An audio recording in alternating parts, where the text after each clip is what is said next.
So hang on 1 second, everyone, as I get some of these audio settings fixed. Yeah, we have a little technical difficulty going on, but we prevailed.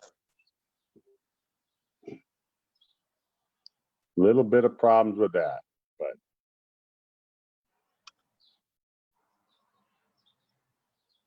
all right. I think if I set that there, does that work all right, Andrea? Yeah, I can hear you fine. Okay. And I can see you. Mm-hmm. You can see me? All right. Yes. Well, folks, I'm having to have my my phone as my microphone and my computer as the manager of this thing, but we've got it going. Yay! Technology, right? Technology. You love it or you hate it. You love it or you hate it, and you got to know how to run it. That's Otherwise, true. you'll be hiring the geek squad to come to your house every day. Right? Oops, advertisement. Right? Yeah, we're advertising the geek squad. So, hey, what do you know about omega oils, omega fats? Oh, I think they're really good for you. You need 3s and you need some 6s and what, 9s, 12s and 15s and 20s and Right? That's why they're called essential, because you need them. Just like you said, you need them. Right. So it's funny though, I was just reading an article and it said that, for years, the FDA has been fighting the vitamin companies and because the vitamin companies have been trying to say, hey, look, they're called essential because you need them. Right. And the FDA won't let them make any claims. So if you need them, wouldn't you think that you could make a claim about them? Well, you would think so, right? I mean, at least you could share that information. Right. So here were some studies. This was published in the New England Journal of Medicine in December of last year, 8 months ago, right? Okay. And so in December of 2019, the FDA acted on a recommendation that that they should be able to make more claims about fish oils, specifically omega-3. And so when they did these studies, they found that compared to a placebo, so compared to nothing, there was a 25% reduction in cardiovascular death, non-fatal myocardial infarction, heart attacks, non-fatal stroke, coronary stents, bypass surgeries with people who used omega-3 fats. Well, then I guess they're pretty important. Right? I mean, if you can reduce that stuff by 25%, they also found that cardiovascular death was reduced by 20%. This is huge.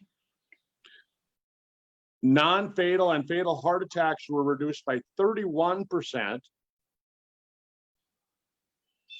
Fatal or non-fatal strokes were reduced by 28%. Emergency coronary revascularization was reduced by 35%. Hospitalization for unstable angina was reduced by 32%. This is with fish oil, Andrea. This is huge. And that, like you said, that's just fish oil. And we know that you need a whole combination of oils. Right? Not just I mean, if you went to your doctor and you said, hey, I'd like you to prescribe this, for me, so that I can get my HMA plan to cover it. How many of the doctors would actually do that? Well, you should carry a copy of that article with you. You shouldn't have to do that. They should know about these things, shouldn't they? They should, but they don't. Just like they don't know about a few other things in the world that are important. So they also found that it helped with cognition. It helped with health of the eye. Right. Right. So in 1994, they tried to get the FDA to allow them to say consumption of omega-3 fatty acids may reduce the risk of coronary heart disease. In And they went 1994, that's all they wanted to do. And the FDA rejected it. It went to court. And after 7 years of litigation, the FDA said it would permit this. Consumption of omega-3 fatty acids may reduce the risk of coronary heart disease. The FDA evaluated the data and determined that although there's scientific evidence supporting the claim, the evidence is not conclusive. Of course. So in 2004, so that was what, 10 years later, they said supportive but not conclusive research shows that the consumption of omega-3 fatty acids may reduce the risk of coronary heart disease. So they proved that. So, Well, you know, I do know people who have had heart issues and their doctor has put them on fish oil.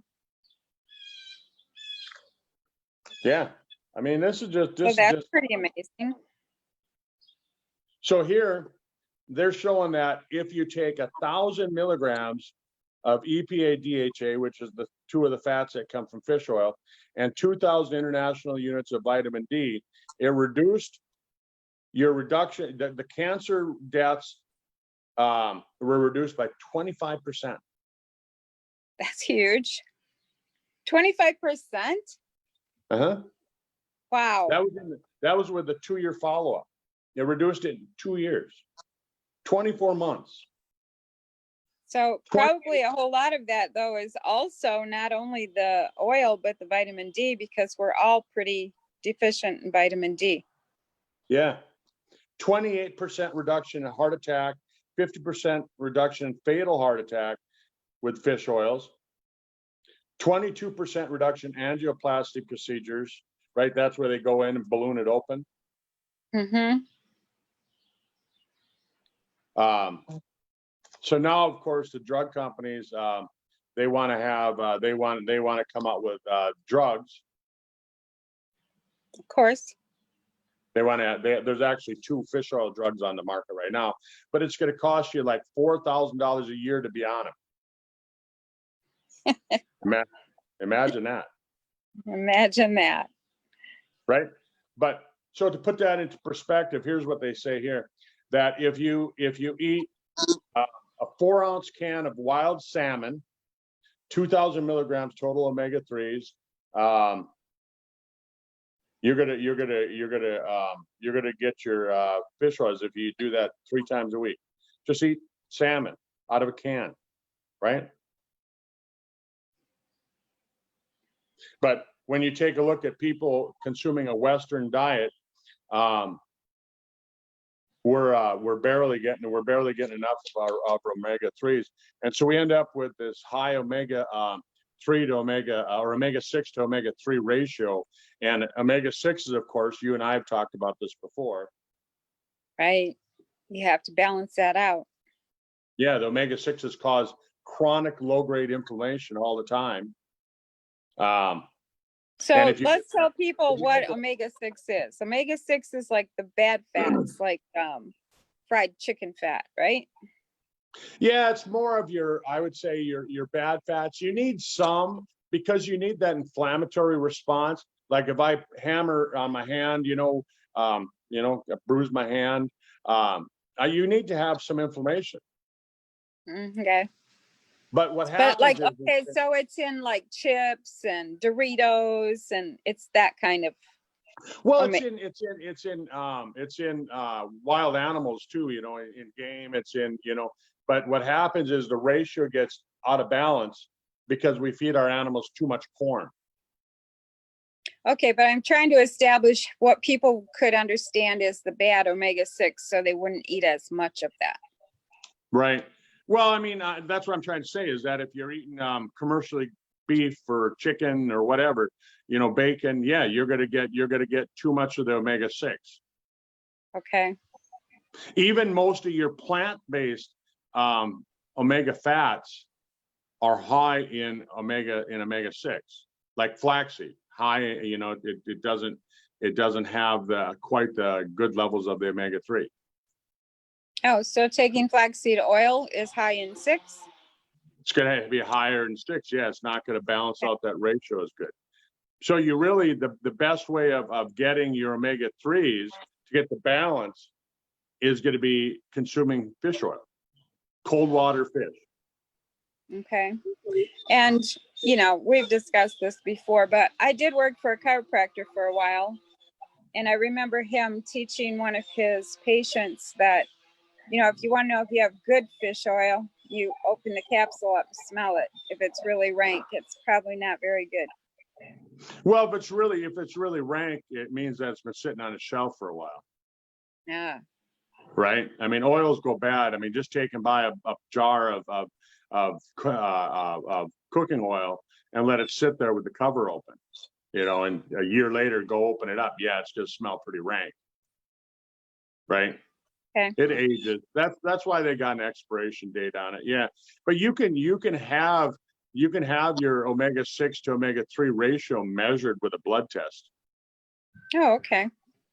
Yeah. But it would be And- different every day because Hmm? of what you consume. It would be different every day because of what you consume. No, your body's going to tend to go into, you know, it's going to try and maintain a level of just keeping everything leveled out. So it's going to be, you know, you're not going to want to test it every day. It's going to be something where, you know, maybe change your levels and then in 3 months recheck it. Okay. Because it's going to take a while for that to balance out, but you want to get that index so that it's proper.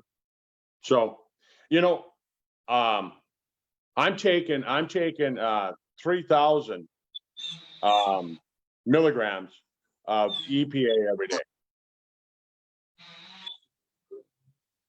Well, Just that's because- good.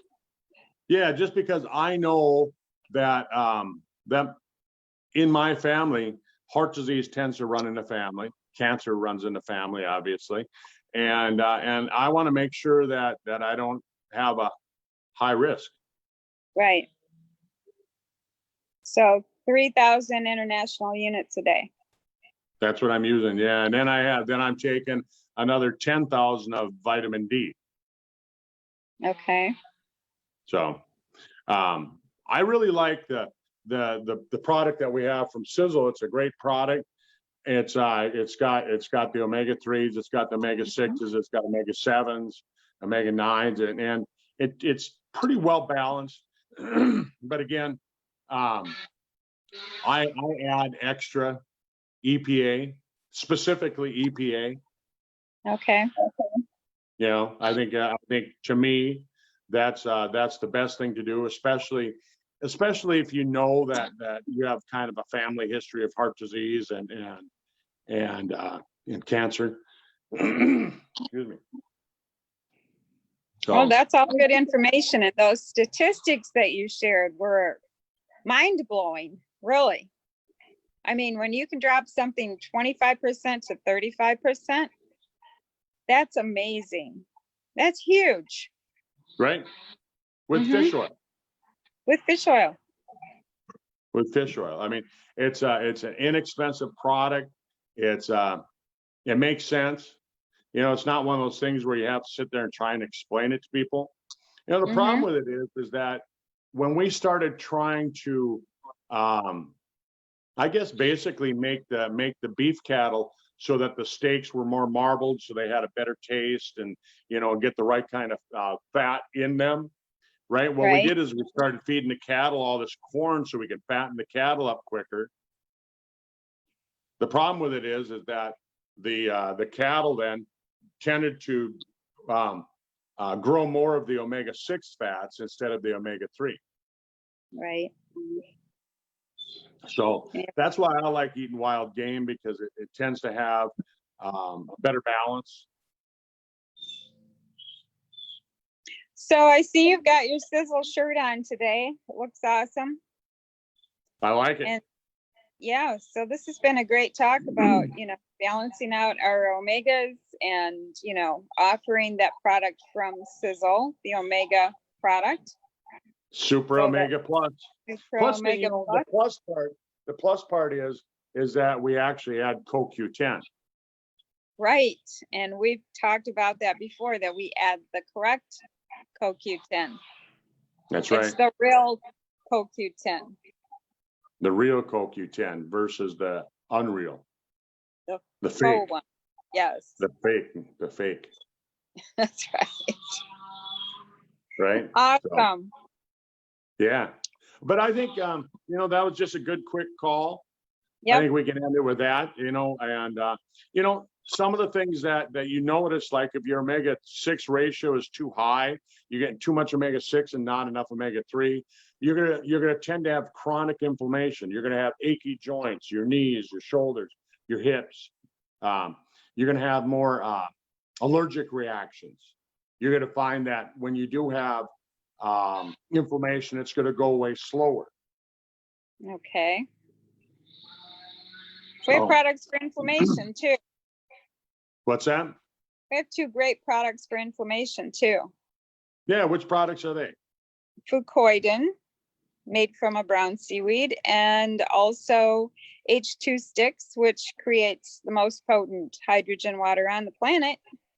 That's right. That's Great right. for So inflammation. yeah, Fucoidan is awesome, and with getting rid of inflammation, kind of balancing out the immune system. Yep. I try not to go without that a single day. Yeah, I started doing 2 doses a day recently. It's good stuff. I could drink it like wine. There you go. Yeah. Yeah. Well, thanks, Kurt, for coming on today and giving us this awesome information, good stats, and what we can do about it. All right. Well, you have a wonderful day there in Michigan. Okay. Bye. Bye-bye.